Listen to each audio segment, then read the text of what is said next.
While I'm waiting here for my slides to present, I'm just going to start talking a little bit about, um, why use human design in coaching, um, and you know, part of the work that I was doing before human design was a little bit of coaching and working with clients. And I found that it's great to have tools to use, and I think human design offers you specific language for working with clients that's probably different than the types of things, if you went through some sort of coaching program or whatever. It's probably very different the from the language that you were using in your learnings. So it points to very specific things about your clients and gives them some language to use on their own for deepening their understanding of how to use their intuition and how to really ultimately trust themselves, which as coaches, that's really what we want to sort of work ourselves out of a job in a funny way. Like we want people to be able to work and solve their own problems and understand themselves on their own. Okay, Kate, you have your hand raised. Did you have a question, or was that just from earlier? Nope. Okay, that was from earlier. Okay, so here's my introduction. I am a 5/1 emotional generator, which we'll learn a little bit about in a bit. This is my chart, so this is what my human design looks like. And I'm really passionate about helping people shed others' expectations so we can actually be who we came here to be. And what your human design ultimately tells you is exactly that. Like your energetic being. What are you here to be? What are you here to offer? What are you here to learn? And then, from that information, you can kind of determine what you're taking on that's other people's stuff and what you can really shed and let go of so that more of your brilliance can come to the table and to the surface. So let's talk a little bit about the agenda. We're going to start by understanding human design, what it is, why use it in coaching, how it actually enhances coaching, like the potential for it to enhance coaching, some practical applications for you. We're going to talk a little bit about building your business with human design, and then I'll have time for a question and answer. So I'll tell you right now that I have packed this presentation with so much information, and I invite you to return to it. It's being recorded. Feel free to just listen if that works really well for you, and not take notes if you feel like you're falling behind. Just remember that you'll have this information to come back to because there's really a lot. And while that's exciting, I don't want it to overwhelm you. So just, really listen to what's going on with you. And if you're starting to get overwhelmed, just sort of sit back and, relax and just sort of listen and see where the information takes you. So let's start with what is human design. Essentially, it's a system of systems that is here to teach you about yourself. When I say it's a system of systems, that is exactly it in terms of being a synthesis. It's like we've got the chakra systems. So all of these shapes here are called centers, and they roughly correlate to the traditional chakra system, We have the Chinese I Ching that is part of human design. And we see that in these numbers here within these centers. These are called gates. And over here, these are gates as well. And they're reflected to us from the Chinese I Ching. We've got the Kabbalah system, the tree of life, which you can sort of see reflected in these, they're called channels that connect the centers together. We also have Western astrology. So you see the planets on the side here. That's where the Western astrology influence comes in. And then we have genetics and quantum mechanics. So if you've ever heard of a neutrino, that is, it's the smallest, tiniest bit of matter that carries information on it. And when this system was channeled, because it was channeled,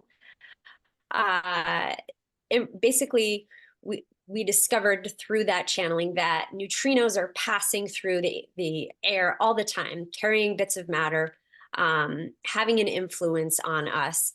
And when we are born, we have like a stream of neutrinos that like imprints on us. And that gives us this side of our design, which is the conscious side. And then over here, we get the unconscious, which happens about 88 days before we're actually born. So the whole idea behind human design is to give you lots of information to help you learn how to trust yourself, come back to your intuition. So this view here gives you some basic information about how do you read a human design chart, because when you first run your chart, you know, it's all these numbers and these shapes and these symbols, and yeah, you're like, what am I looking at? So this graphic here just explains all of the different kind of components of the human design chart. So I mentioned 88 days before your birth, we get this information here. It's called your design. And all of this information on this side of the chart correlates to your unconscious and your body. It's like what is happening in your physical vessel. And it's usually things that you tend to not be very aware of, but they're oftentimes mirrored to you, or other people around you will say, hey, I noticed that, you know, you seem really emotional or whatever. And if you have your emotional solar plexus defined unconsciously, then it might not be as apparent to you when you are emotional, but other people might pick up on it. So that's just an example. Then we've got personality side over here, or the conscious side, also known as the mind side. So this is what we've got going on in our minds and what we tend to be a lot more aware of. Each of these numbers here before the decimal, those are called gates, and those correlate to these numbers in here. If they are colored in black, then they're going to be either over here or over here. That means that they are defined in your chart. And we've got the decimal, and each of these decimals is called a line, and there are lines 1 through 6. So you'll either have a 1, 2, 3, 4, 5, or 6. Some of you will have like no line 3s. Some of you will have lots of line 2s. But those are all just additional sort of layers of depth. So when we look at a human design chart, it's very, very multifaceted and multi-layered. And so one of the main things that I want you to remember about human design, especially as we get into all of this information, is that ultimately it is designed to be an experiment.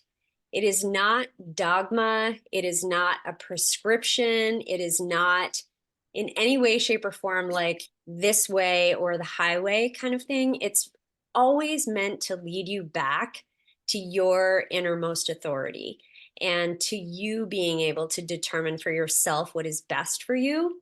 So I really love to use it as a tool for experimentation, places to get curious, things to ask questions about. So back to the chart, we have these arrows up here, which I put an overlay on this graphic so you could see the labels a little bit better. So the arrows are a little light here, but there are 4 arrows at the top of the chart, and these are sometimes called arrows, but also called the variable. Then we have each center. So the centers, again, are roughly correlate to the chakra system, although traditional chakras, there are 7. In human design, there are 9 centers. So this at the top is the head center. And then we have this triangle here, which is the ajna, or the mind. We have this, that's the throat. Excuse me. We have this diamond shape in the middle, that's your identity center, also known as the G center. We have this little guy here, this little triangle, which is the heart or ego. Unfortunately, some of the centers have multiple names. So if you hear me talking about that, I will try to use all of them when I mention the specific center. This triangle on the left is called the spleen. The middle square is called the sacral, the right triangle called the emotional solar plexus, and the bottom called the root. And let's see, I mentioned the planetary symbols. I think I got everything here. So these are all the basics of the chart. Oh, these are channels, again, that connect the different centers. So these are the basics of a human design chart. And because there is so much information, a really great question is like, where do I even start with this?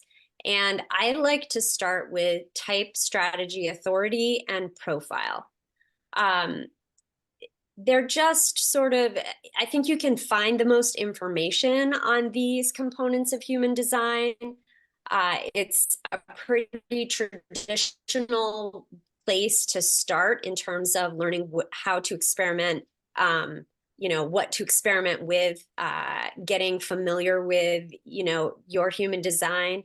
So I would suggest that you do that, and I think it's a great tool to use with your clients to get curious about, what energy type are they, for example.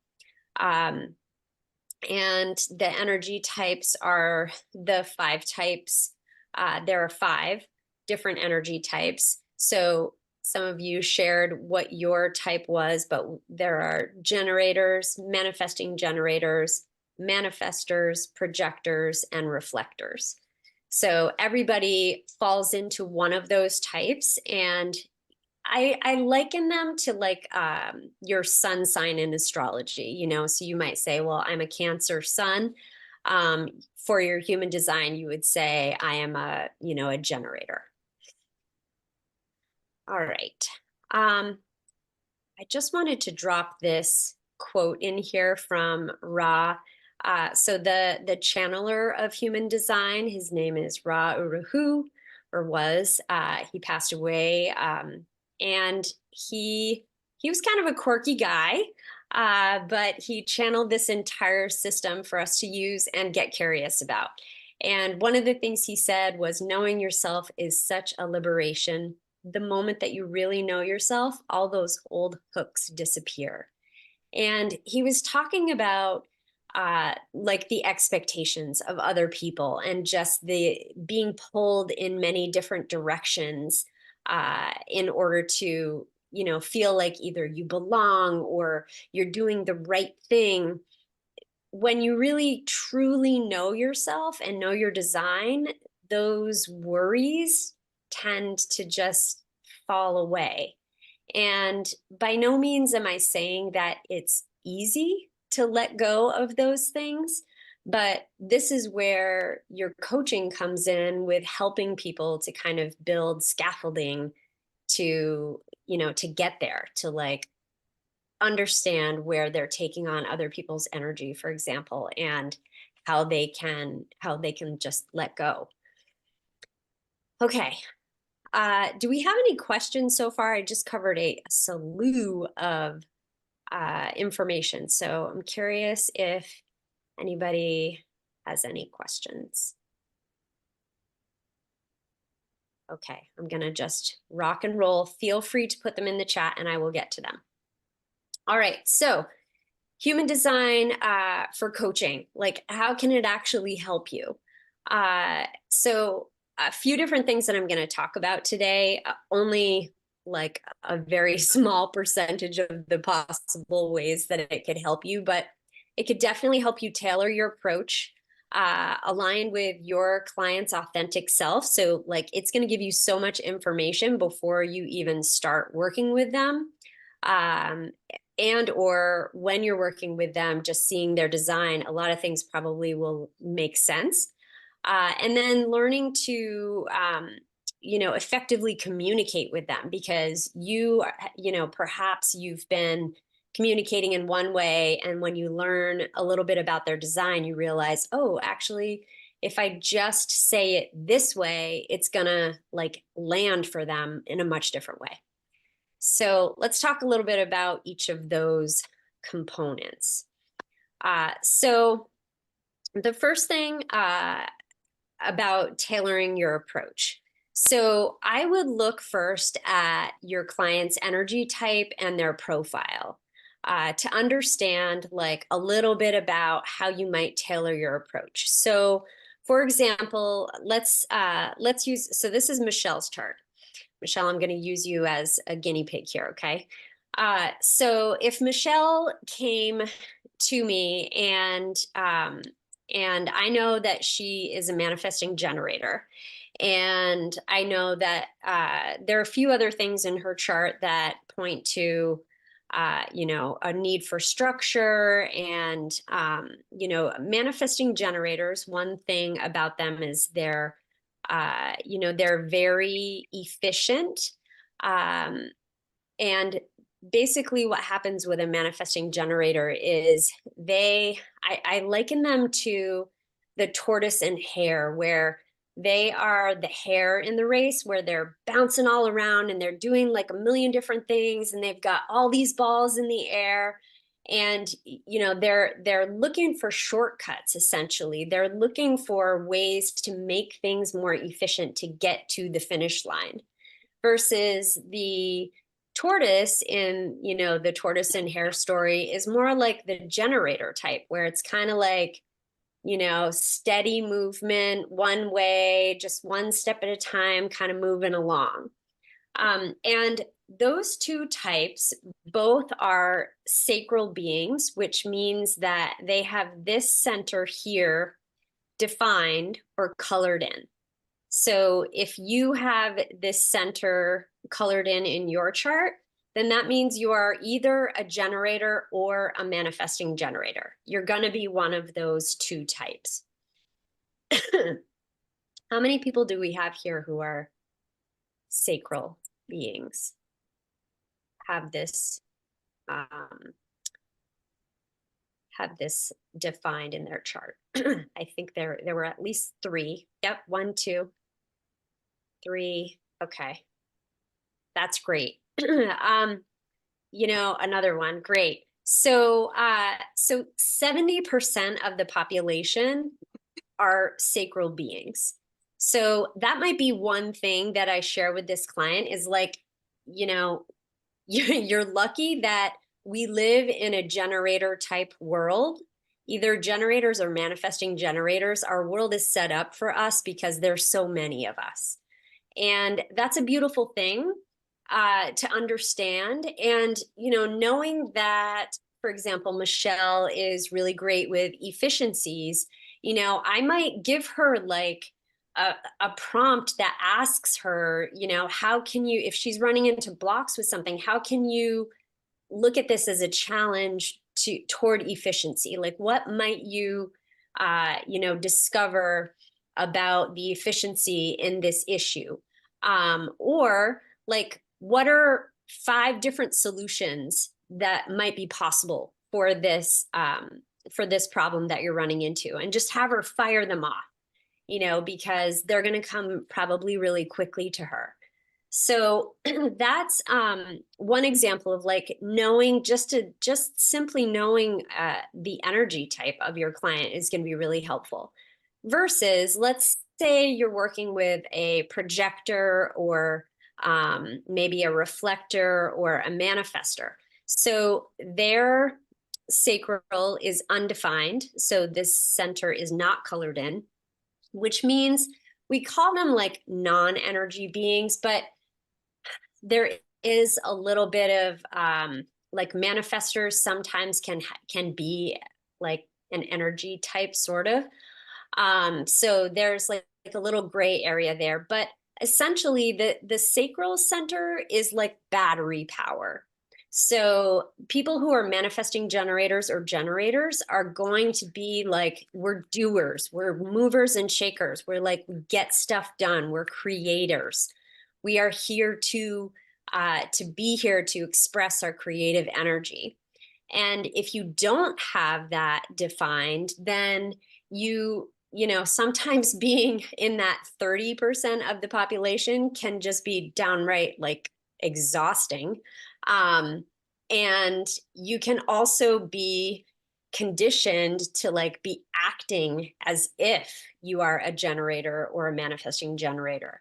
And so if you've got, for example, a projector who comes to you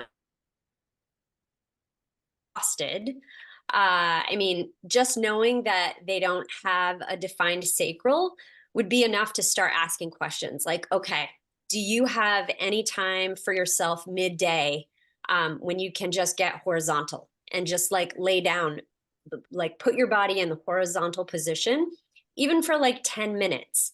It is incredibly rejuvenating for projectors to just lay down. It's like it would be the equivalent of, for a generator or a manifesting generator, like doing something that really excites us.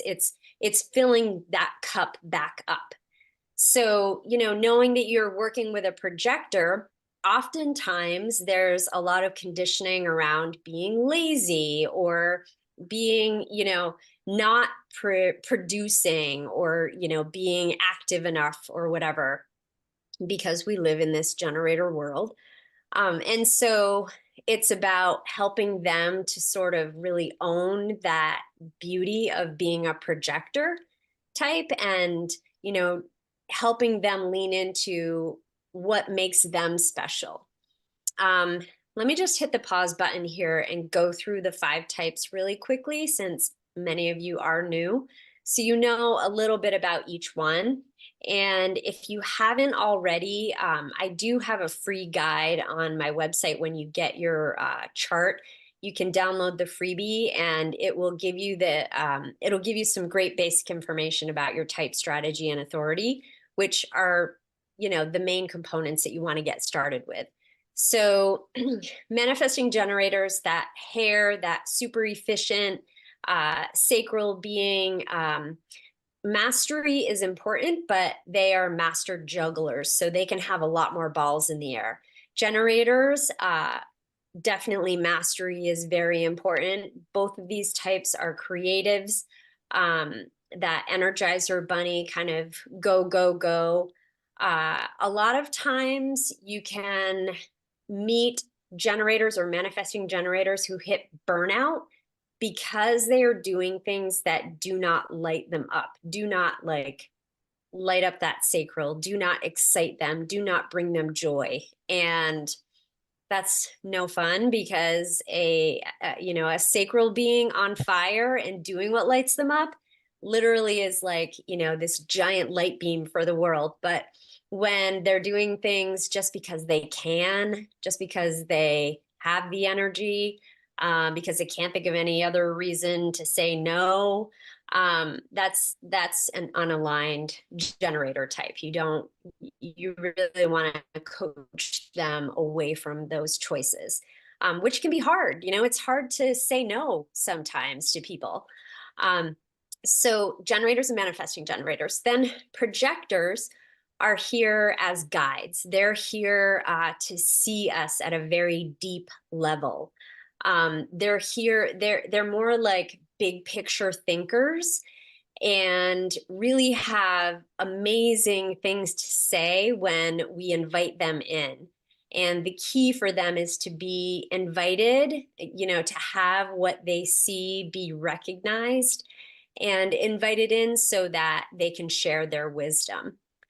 Uh, Again, a non-energy type, and so that rest for them is super important. Manifestors are here to initiate. They're about 9 to 10% of the population. Projectors are roughly 20% and growing. Manifestors, 9 to 10% of the population. They're here to initiate a very strong kind of energy type. Their aura is like repelling. It's almost like I think of it as a hard rubber ball. So it keeps out people who are not meant for them, but it lets in those who are. And just really important for them to have autonomy and to be able to call the shots on their own. So, if you are coaching somebody who has, for example, a manifestor child and they're really struggling with parenting, great thing to know. Like, what is, oh, you've got a manifestor. Okay. How much autonomy can you give this kid? How much rope can you give, them to like make their own calls, make their own choices? And, if they're really little, can you give them a few different things to choose from? And then the last type is reflectors. They are 1% of the population. If you look at a reflector chart, it's like jarring because every single center is white. None of their centers are colored in. None of their centers are defined. And that's why they're so rare. And they are essentially here as mirrors for us.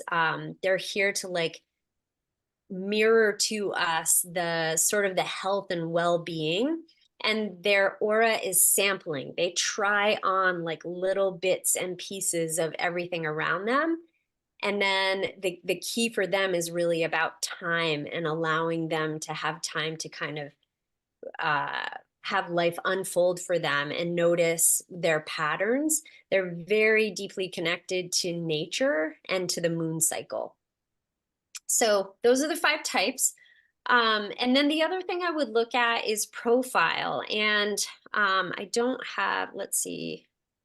Yeah, here you can see it. So if you look up at the very top of your chart, this is your sun gate in the top right. And you notice this person has their sun in gate 5, line 6. So line 6 is going to be the first number in their profile. And then if you come over to the left, line 2, they have their unconscious sun in gate 47, line 2. Line 2 is going to be the second part of their profile. So your profile is one of these. There are 12 of them. And it's a combination of, 1 through 6 on both sides of the line. The first number is your conscious side. And, it's that part of you that you tend to be a little bit more, you recognize it more. It seems a little bit clearer to you. And the second line, maybe a little less clear to you, although as you get older, oftentimes it becomes, a little bit more clear. And one of the teachers I follow, I love the way she says this, Emma Dunwoody, she talks about giving yourself what the second part of your profile needs in order for the first part of your profile to thrive. So each of the lines has, different themes to them. The one line is all about, it's very foundational, all about researching and knowledge as kind of security. The 2 line is the natural. They tend to be, they tend to have things come to them very naturally. They oftentimes have a hard time seeing it for themselves. And they're also, they have a hermit streak, they like to kind of pull up and be by themselves. Three lines are all about experimentation, like literally throwing spaghetti at the wall, seeing what sticks, learning through failure. There's no like failure to them is just another step in the process. Really important for three lines to make friends with quote failure as just another step in their process. Four lines are all about networking, so the importance of community and connections for them, way, way up there. Five lines they tend to say things that other people wouldn't say, tend to be charismatic, and are here to like universalize things, teach things to other people. And then six lines are all about wisdom.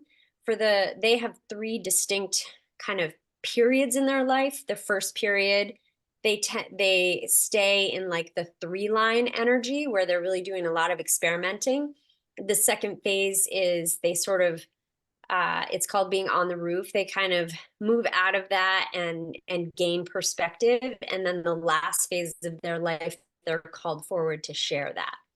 So, if you're looking at the profile of the person that you're coaching, if I was working with a 1-3, I would be working with them very differently than I would approach a 2-4, for example. So a 1-3, I talked about research and experimentation. So if they've got some block that they're working through, I would probably share with them a number of resources like, okay, we're going to talk about this in our session. And then why don't you, take these resources and see what else you can find on it and try some stuff. Go play with it and then come back and like, let's talk about it the next session and see what have you learned. They've really got to like they have to get their hands dirty, and try things. Versus like a 2-4, things come more naturally to them, and it's important for them to like be learning and working with other people in community. So working with them in like a group coaching type situation would be great, or inviting in other perspectives to help them kind of see and recognize their own talents would be really helpful for a 2-4. All right, so that's about approach. I wanted to touch on aligning with your client's authentic self. So there's this idea in human design called the not self. And basically the idea behind your not self is anywhere that you have a center that is undefined or open, which means open just means you have no gates that are colored in. Undefined, like this person has an open head center. Undefined just means that you have at least one gate colored in or defined. So when you're in your not self, it means you're really acting from these parts of your energy versus acting from the parts of you that are defined, that are like here in this moment, as you came to be. So, if you have a client who comes to you, for example, and let's use the sacral as an example again. Maybe it's a projector who comes to you and they're working, in a job that's got them working like 10 to 12 hours a day, 5 days a week, 6 days a week. And, they keep hitting the wall and they're really unhappy. I would say, look, you're acting like you are a generator type. Maybe this is your design. No, this isn't, because this is a manifestor, but maybe you're acting like you have your sacral defined, but you really don't. And so what are you doing to nourish yourself? How can you take a step back, look at your responsibilities, get more efficient, because you as a projector can see this big picture, and dial back that time. A lot of times projectors can accomplish in like 2 hours what the rest of us, or what generator types accomplish in like 7 or 8. They tend to be really dialed in. So, knowing that information about your clients can be super helpful. And, I think it helps to, like, it goes back to that language idea of giving them a specific piece of language to say, oh, this is why, this is happening for me.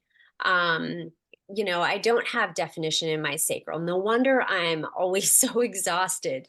I was just listening to a podcast yesterday, actually, where a woman who works with largely projectors, she actually has them do some blood work, because this is a great example of where, sure, if you're a projector, you could definitely be operating like a generator and getting burnt out. But, you know, there could also be something going on with, your health. So, like, not taking human design as that, like, only answer, but using it as that experiment and getting curious about it. Any place that you have definition is your authentic self. Any place that you do not have definition, is the place for you to gain wisdom. I kind of think of it as like your curriculum, that you signed up for when you came here, in this lifetime. Like, what did you sign up to build wisdom around? That's where you don't have definition. All right, I'm just going to check the chat real quick. Okay, Geraldine had to run. Okay, great. Okay. Communication strategies as another point of help for coaching clients. And again, going back to the sacral versus non-sacral example, because I find that it's a really great way to kind of divide who you're working with. Let's say you're talking to somebody who is a generator or manifesting generator. Generators and manifesting generators do really well with yes or no or this or that questions, because they can tune into their sacral and give you an answer based on what their sacral is saying. Now, this comes with like a giant asterisk next to it, because if you're working with a client where they have a fair amount of trauma, then even being in their bodies can feel really unsafe. And so there may be a lot of disassociation that has gone on there, and they have trouble tuning in to, like, what does that sacral feel like, that gut feeling. So there may be some work to do there. If you're having trouble, or if your client is having trouble kind of tuning into, what does it feel like when my sacral lights up? What does it feel like when I get a gut feeling? Then that would be a good place to kind of get curious about. So if you are tuned in to the way your sacral feels, oftentimes a yes will feel like an expansion. It'll feel like a movement up. It will feel like it's your sacral is roughly 2 inches above your navel. And so you're looking for this, it's like this bubbly kind of excitement, feeling. A flush would be a way to describe it.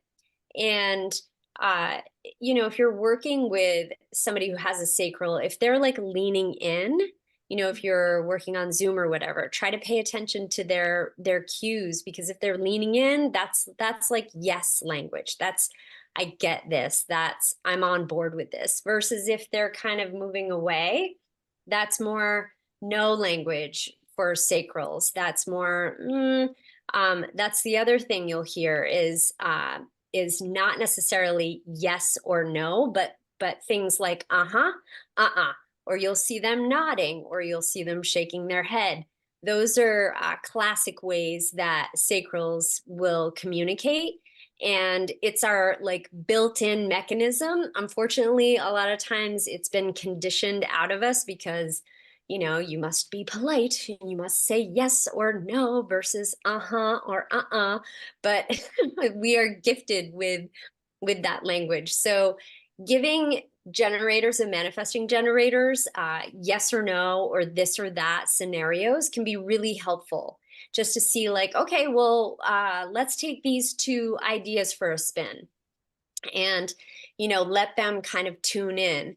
And versus if you're working with, a non-sacral, for example, let's say a projector, you might want to give them more like strategic advice or like big picture versus, try this and see how that goes. That would be more, advice for kind of a sacral type.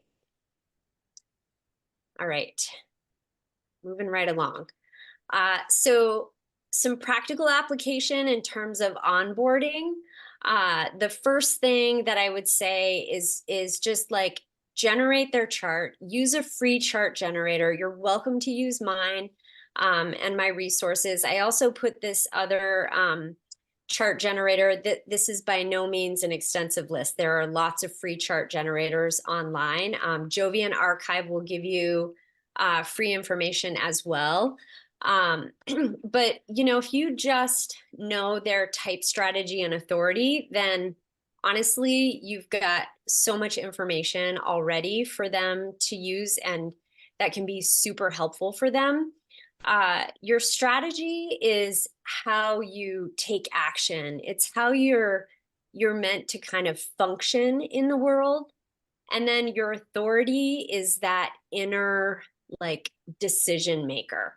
So, above all else, like every single thing in this chart will give you all kinds of fascinating information about yourself.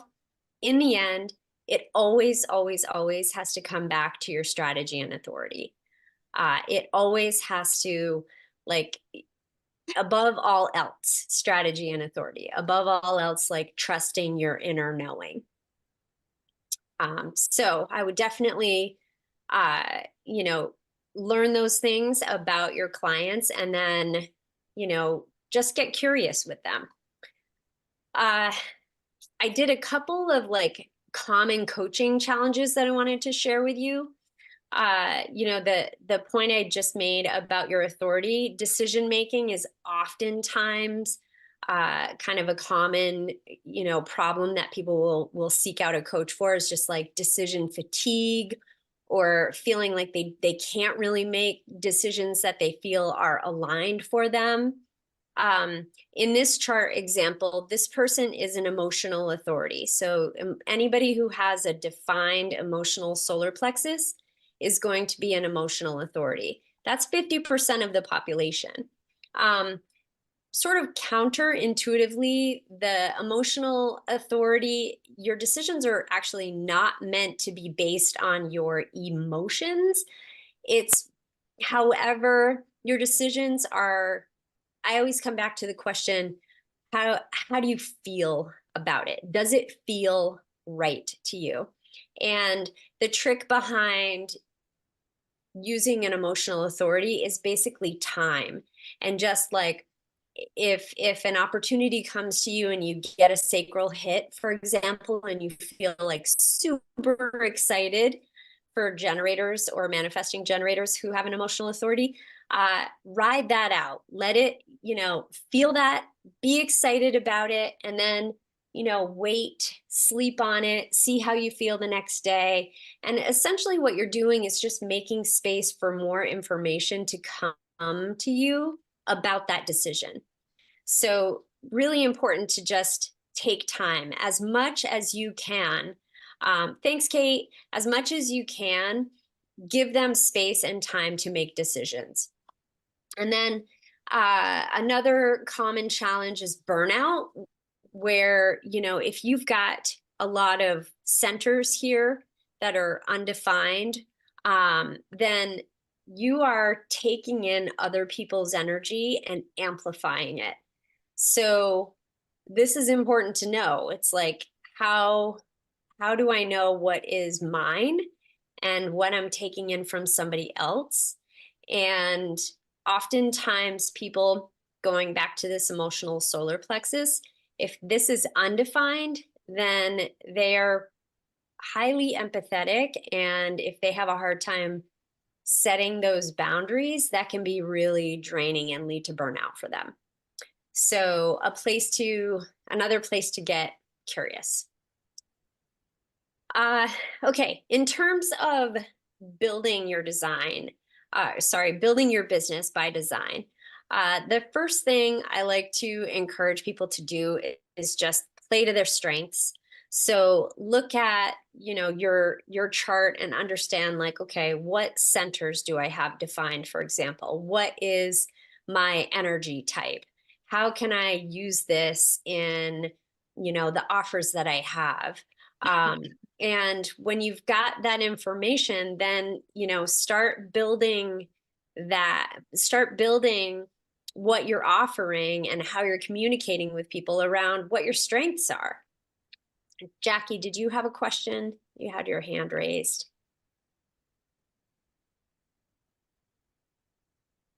No question. Sorry. I think it's just up from before. Okay, no worries. Just double checking. Okay. And then if you look at that definition in your chart, if you look at what centers, are colored in versus what centers are not colored in or defined, the ones that are not defined help you to work one-on-one with people because you have this easy flow of energy and you can see in them, you can identify in them that type of energy versus where you are defined, that's more where you're teaching from, that's more where you're sharing from and your strength. It's almost like I think of defined centers as transmitters. It's like you're sending out that signal to the universe and the people around you. And then where you have no definition or you're undefined in these white centers, that's where you've got the antenna and you're taking in the energy and you're processing it. All right. So oh my goodness, we're a little bit over time here. So no, we're good. We've got a few more minutes, right? Okay. So in terms of human design, as we've learned here in this 45 minutes or so, there's a ton of information and I kind of fire hosed it. Like I try to think of as many different ways, that you could use human design, which is so many. And I've really just scratched the surface. It can be such a powerful tool for understanding your clients and yourself for that matter. And I've been studying it for years. So you don't necessarily have to be an expert. You just have to know one. Like it can be helpful to tap in.